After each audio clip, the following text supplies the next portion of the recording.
সুপ্রিয় শিক্ষার্থী, অভিভাবক এবং যারা শুনছেন দেখছেন সবাইকে আজকের এই টিউটোরিয়াল থেকে অভিনন্দন। আজকে মূলত আমরা ষষ্ঠ শ্রেণীর গণিত এবং বিজ্ঞান বার্ষিক পরীক্ষার প্রশ্ন কাঠামোটি কেমন হবে সেটি নিয়ে আলোচনা করব এবং এই সব টিউটোরিয়াল একসাথে পাবো আমরা স্কলার একাডেমি ফর অল এই চ্যানেলটিতে। এছাড়া scholar academy for all Facebook পেজেও এই টিউটোরিয়ালগুলো আপলোড করা হবে। আমরা শুরু করছি আমাদের আজকের প্রশ্ন কাঠামো। প্রথমেই আমরা গণিত বিষয়টি জেনে নেব। ষষ্ঠ শ্রেণীর গণিত বিষয়ের প্রশ্ন কাঠামো অর্থাৎ বার্ষিক পরীক্ষায় প্রশ্নটা কিভাবে আসবে, কোন কোন অধ্যায় থেকে আসবে। এখানে মোট 6টি অধ্যায় করা হয়েছে। এই 6টি অধ্যায় থেকে তোমাদের প্রশ্ন আসবে। ঐকিক নিয়ম, শতকরা এবং অনুপাত, এটি যেটি রয়েছে 103 থেকে 137 পৃষ্ঠা। অর্থাৎ এখানে তিনটা জিনিস রয়েছে, ঐকিক নিয়ম, শতকরা এবং অনুপাত।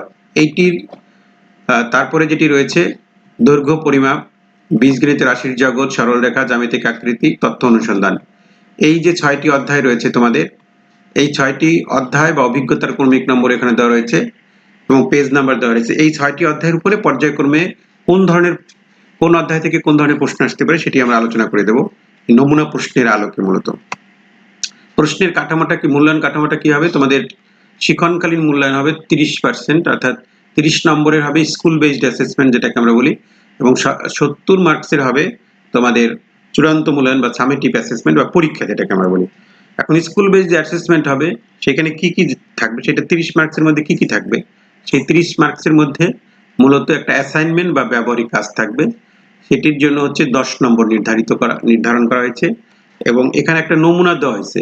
তবে এটি কিন্তু নমুনা, আমাদের মনে রাখতে হবে ঠিক এই ধরনের আসবে, কিন্তু হুবহু একটু ঘুরিয়ে পেঁচিয়ে আসবে। মোটামুটি এটার উপরে যদি তোমরা একটা প্রিপারেশন নাও বা এই ধরনের কোনো টিউটোরিয়াল যদি তোমরা পাও, তাহলে তোমরা নিজেদের প্রিপারেশনটা নিতে পারবে। এরপরে আছে অনুসন্ধানমূলক কাজ, ইনভেন্টরি ওয়ার্ক, এখানে থাকবে 10, এটা থাকবে। এবং শ্রেণীর কাজ অর্থাৎ পাঠ্যপুস্তকের সন্নিবেশিত একক দলীয় কাজ বা ছক পূরণ নিয়ে তোমাদের প্রত্যেকটা অধ্যায়ের যে ছক পূরণগুলো রয়েছে, অর্থাৎ আমাদের তো বই পরিবর্তন হয়, বই কিন্তু আগেরটাই রয়ে গেছে, সেই বইয়ের যে ছক পূরণগুলো রয়েছে সেগুলো সেইখান থেকেও আসবে। একক কাজ, দলগত কাজ তোমরা যেটা করেছো সেইগুলোর থেকে আসবে। এবং এখানে একটা নমুনা দেওয়া আছে, এই নমুনার মতো করে আসবে আর কি। এইটাই 10, এই মোট হচ্ছে আমাদের 30 নম্বরের স্কুল বেসড মূল্যায়ন যেটাকে বলছি আমরা, শিক্ষণকালীন মূল্যায়ন অর্থাৎ কন্টিনিউয়াস অ্যাসেসমেন্ট। এরপরে যেটা আমাদের রয়েছে সামষ্টিক মূল্যায়ন, অর্থাৎ যেটা পরীক্ষা হবে আমাদের। সামষ্টিক মূল্যায়নে তোমাদের নৈবেত্তিক প্রশ্ন মানে এমসিকিউ টাইপের কোশ্চেন আসবে, সেটা আসবে 15টি, প্রত্যেকটা একটা করে 15 মার্কস। এরপরে এক কথা উত্তর আসবে 10টিতে 10, অর্থাৎ এখানে থাকবে 25। এরপরে সংক্ষিপ্ত প্রশ্ন 13টা থাকবে, 13 দুগুণে 26, এটা 2 করে। এরপরে থাকবে রচনামূলক প্রশ্ন, এবং রচনামূলক প্রশ্নের মধ্যে আবার দুই ধরনের থাকবে। একটা হচ্ছে দৃশ্যপট নির্ভর থেকে দুটো থাকবে, দুটো বা 3টি অংশ থাকতে পারে প্রত্যেকটার। এক্ষেত্রে নম্বর বিভাজন দুটো থাকলে 3 যোগ 7 7 হবে, অথবা যদি 3টা থাকে ক খ গ তাহলে 1 2 এবং 4, এভাবে 7 করে থাকবে। মোট এখানে 60টি প্রশ্নের উত্তর করতে হবে। 60টি ভিতরে 7 7 49, এই মোট 100 মার্কস এবং সময় হবে 3 ঘন্টা। এবার আমরা যদি একটা নমুনা প্রশ্ন দেখি, নমুনা প্রশ্নের মধ্যে প্রথম যেমন ক বিভাগ থাকবে, ক বিভাগ থেকে 15টি থাকবে। এখানে প্রথম 25 থাকবে মোট। প্রথম 15টি থাকবে এমসিকিউ অর্থাৎ সরাসরি প্রশ্ন থাকবে, 4টা অপশন দেওয়া থাকবে, কোন অপশনটি সঠিক সেটি তোমাদের লিখতে হবে, এমসিকিউ এটা পূরণ করতে হবে। এরপরে থাকবে এক কথা প্রকাশ, অর্থাৎ 16 থেকে 25 পর্যন্ত প্রত্যেকটার জন্য 1 মার্ক, সংক্ষিপ্ত উত্তর দিতে হবে তোমাদেরকে অঙ্কটা করে। খ বিভাগে থাকবে নিচের প্রশ্নগুলোর উত্তর, অর্থাৎ এখানে 13টা থাকবে, প্রত্যেকটায় 2 করে দিতে হবে। তাহলে লেখা কিন্তু আমাদের অনেক, পরীক্ষায় অনেক লেখা আছে, কিন্তু এখানে 26 মার্ক থাকবে। এরপরে এক কথা উত্তরটা এখানে করতে হবে। এরপরে যেটা আছে আমাদের 60টা প্রশ্নের উত্তর দিতে হবে। এখানে 60টা প্রশ্নের মধ্যে দৃশ্যপট নির্ভর আসবে কয়েকটা, দৃশ্যপট নির্ভর এখানে 60টি প্রশ্ন দেওয়া আছে। যেমন একটা দৃশ্য দেওয়া আছে, একটা প্রশ্ন দেওয়া আছে, এক কথা বলতে পারি একটি প্রশ্নের দৈর্ঘ্য, একটি টেবিলের দৈর্ঘ্য প্রস্থ দেওয়া আছে, এর থেকে 3টা প্রশ্ন করা হয়েছে, অর্থাৎ 2 2 এবং 3, 7। এরপরে ঠিক একইভাবে এরকম মোট 10টা থাকবে। হ্যাঁ, প্রত্যেকটাই দৃশ্যপট থাকবে এখানে।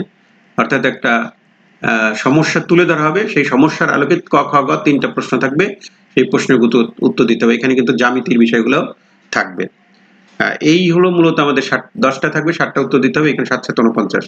এই হচ্ছে আমাদের নমুনা প্রশ্ন। এই নমুনা প্রশ্নের আলোকে তোমাদের আমরা অনেকগুলো প্রশ্ন করে দেওয়ার চেষ্টা করব। এবং নমুনা প্রশ্নের একটু উত্তর দেওয়া আছে, ঠিক এভাবে হয়তো আমাদের উত্তর পথে থাকতে পারে, অথবা আমাদের গোল ভরাট করা, বৃত্ত ভরাট করা সেভাবেও থাকতে পারে। এইটা এবং সংক্ষিপ্ত প্রশ্নের উত্তরগুলো কিভাবে লিখবে সেটাও এখানে একটা দেওয়া আছে, নমুনা দৃশ্য দেওয়া আছে নমুনা, এবং দৃশ্যপট নির্ভর প্রশ্ন রুব্রিক্সের আলোকে উত্তরগুলো কিভাবে করতে হবে সেটাও কিন্তু এখানে দেওয়া আছে, এবং কিভাবে মূল্যায়ন করা হবে শিক্ষকদের জন্য এই নির্দেশনাগুলো দেওয়া আছে। এই হচ্ছে মূলত আমাদের গণিত বিষয়টি। এই যে প্রশ্নের যে প্যাটার্ন বা প্রশ্ন কাঠামো যেটি করা হয়েছে, এই প্রশ্ন কাঠামোর আলোকে আমরা বেশ কিছু প্রশ্ন তোমাদেরকে তৈরি করে আমাদের এই স্কলার একাডেমি ফর অল চ্যানেলে দিয়ে দেব। এরপরে আমরা বিজ্ঞান বিষয়টি নিয়ে আলোচনা করব। বিজ্ঞান বিষয়ের প্রশ্ন কাঠামো একই রকমের, অর্থাৎ আমাদের ধারাবাহিক মূল্যায়ন এবং শিক্ষণকালীন মূল্যায়ন, যেটা শিক্ষণকালীন মূল্যায়ন এবং সামষ্টিক মূল্যায়ন দুভাগে হবে। এবং এখানেও মূলত 100 নম্বরের মধ্যে হবে 30% হচ্ছে শিক্ষণকালীন, অর্থাৎ স্কুল বেসড যেটাকে আমরা বলি, এবং 70% হচ্ছে সামষ্টিক মূল্যায়ন। এখানে তোমাদের 60টি অভিজ্ঞতা রাখা হয়েছে তোমাদের জন্য, অর্থাৎ 60টি অধ্যায় বলতে পারি আমরা। এই অধ্যায়গুলো থেকে প্রশ্ন আসবে, সেটি আমি এখনই বলে দিচ্ছি। এখানে অভিজ্ঞতাগুলোর মধ্যে 60টি রাখা হয়েছে। আকাশ কত বড়, অর্থাৎ তোমাদের বইয়ের 15 থেকে 26 পৃষ্ঠা। আমাদের জীবনে বিজ্ঞান ও প্রযুক্তি, এটা রাখা হয়েছে। এখানে হচ্ছে 1 থেকে 14 পৃষ্ঠা পর্যন্ত আমাদের পড়তে হবে। প্রত্যেকটা অভিজ্ঞতা অধ্যায়গুলো ভালো করে পড়তে হবে। গতির খেলা, এখানে 2টা রয়েছে, অধ্যায় 3 এবং অধ্যায় 9 রাখা হয়েছে। হ্যাঁ, এই দুটো অধ্যায় রাখা হয়েছে। এই পৃষ্ঠাগুলোর থেকে তোমাদের প্রশ্ন করা হবে। এরপরে রোদ বৃষ্টি জলের ভিতরে রয়েছে অধ্যায় 7, এবং রান্নাঘরের ল্যাবরেটরি, এটির জন্য দুটো অধ্যায় করা হয়েছে। এখানে দুটো অধ্যায় বলতে অধ্যায় 4 এবং অধ্যায় 4ই রয়েছে। এখান থেকে পদার্থ তার বৈশিষ্ট্য আসবে, এবং পদার্থের বৈশিষ্ট্য বাহ্যিক প্রভাব, যেটি পৃষ্ঠা নম্বর সহ কিন্তু উল্লেখ করা আছে। এইগুলো পড়লেই তোমাদের হবে। আমাদের যারা প্রতিবেশী, অধ্যায় 6টা যেটা রয়েছে, এবং নানান কাজের কাজই অধ্যায় 9 যেটা করা হয়েছে বল ও শক্তির উপরে।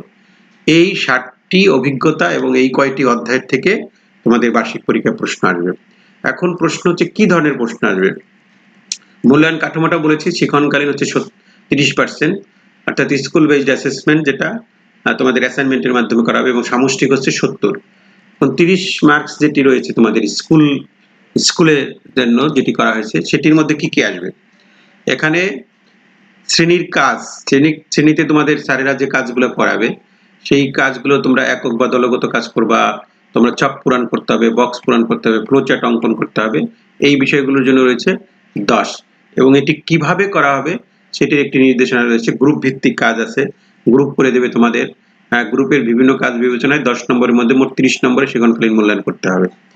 এই হচ্ছে একটা বিষয়, দলগত কাজ। এরপরে যেটা হচ্ছে অনুসন্ধানমূলক কাজ, অর্থাৎ তোমাদের কোনো প্রকল্প বা প্রতিবেদন উপস্থাপন করতে দেওয়া হবে। যে কোনো একটি প্রতিবেদন বা প্রকল্প তোমাদের দিয়ে দেওয়া হবে, সেটি তোমাদের অনুসন্ধানমূলক কাজ। যেমন ধরো, এখানে হতে পারে উদ্ভিদ ও প্রাণী সম্পর্কে শিক্ষার্থীর তথ্য ও সংগৃহীত তথ্য তারা উপস্থাপন করবে।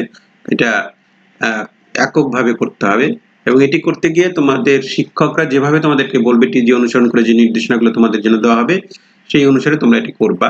এবং এটার জন্য আমাদের 77 থেকে 80 পৃষ্ঠায় যে ছকগুলো রয়েছে, সেই ছকগুলা পূরণ করতে হবে। আমরা চেষ্টা করব এই চ্যানেলের মধ্য দিয়ে এই ছকগুলো তোমাদেরকে পূরণ করে একটা পরিপূর্ণ আইডিয়া বা ধারণা তোমরা যাতে পেতে পারো, অর্থাৎ বার্ষিক পরীক্ষা তোমরা যাতে ভালো করতে পারো, সেটি তোমাদের চেষ্টা করা হবে।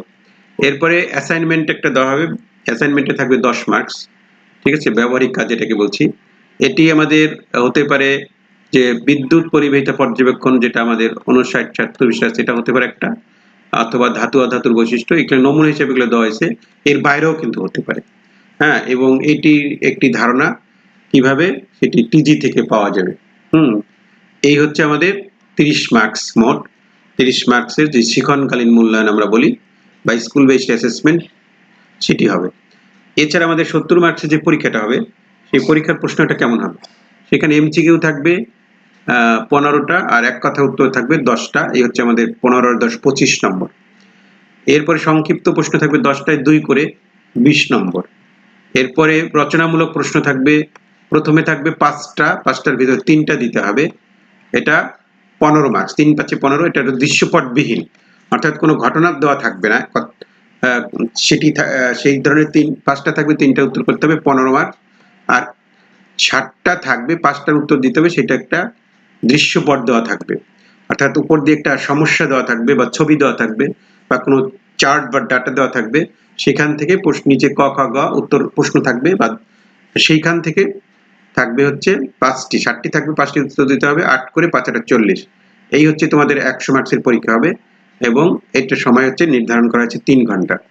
এখন আমরা যদি একটু নমুনা প্রশ্ন দেখি, প্রথমে যেটা বলছি 15টা এমসিকিউ থাকবে, এখানে 15টা এমসিকিউ নমুনা প্রশ্ন হিসেবে দেওয়া হয়েছে। আমরা প্রত্যেকটা অধ্যায়ের কিছু নমুনা প্রশ্ন তোমাদের করে দেব, ঠিক আছে, যাতে তোমাদের সুবিধা হয়। এরপরে 16 থেকে 25 পর্যন্ত এক কথা উত্তর দিতে হবে, 1 করে মার্কস, এখানে 10টা। খ বিভাগে যেটা থাকবে সংক্ষিপ্ত প্রশ্ন উত্তর, এখানে 10টা থাকবে, 10টায় 2 করে 20 মার্কস।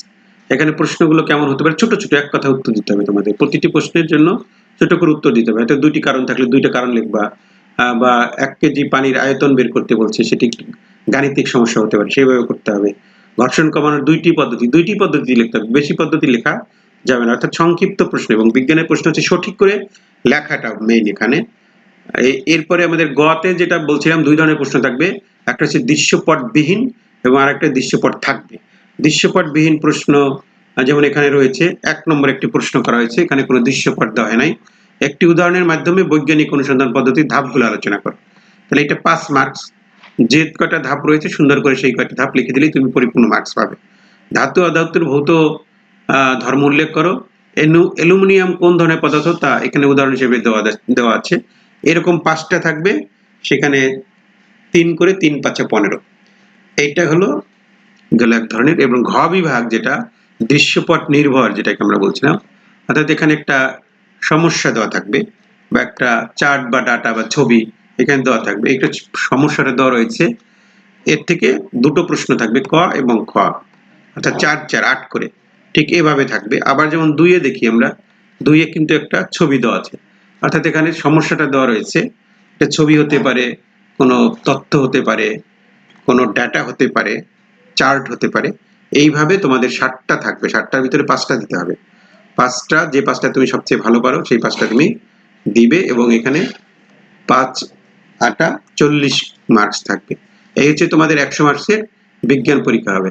হয়তো আমরা আজকের এই টিউটোরিয়াল থেকে তোমাদের গণিত এবং বিজ্ঞান বিষয়ের একটি ধারণা দেওয়ার চেষ্টা করছি, এবং এই টিউটোরিয়ালগুলো থেকে তোমরা গণিত এবং বিজ্ঞান বিষয়ের পরিপূর্ণ ধারণা পেয়েছো। এই ধারণার আলোকে তোমাদের আমরা বেশ কিছু নমুনা প্রশ্ন করে দেব, সেগুলো দেখে তোমরা প্রস্তুতি নিতে পারবে। দেখা হচ্ছে পরের টিউটোরিয়ালে, সে পর্যন্ত সবাই ভালো থাকবে এবং যথা নিয়মে পড়াশোনা করবা। সবার জন্য শুভকামনা।